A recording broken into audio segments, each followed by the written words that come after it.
Once a powerful off-road legend, now forgotten and left to rot.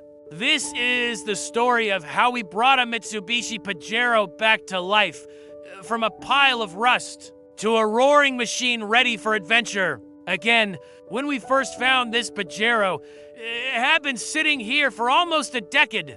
The tires were flat, paint was peeling, and the interior was, well, let's just say nature had moved in. The owner told us it stopped running years ago after an engine failure.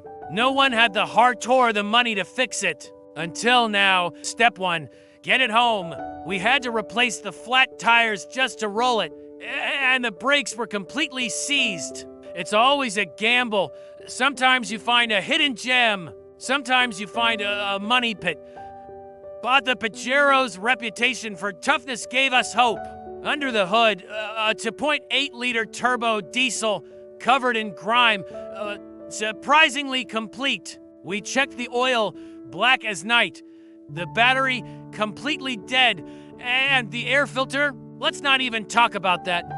We started with the basics, drained the oil, replaced the filters, new battery, and fresh diesel.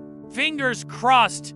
We're going to see if this old beast can breathe again. She's alive after 10 years of silence. The Pajero is running again. Next came the transformation, removing rust, repainting in a deep metallic silver, and restoring the classic Pajero decals.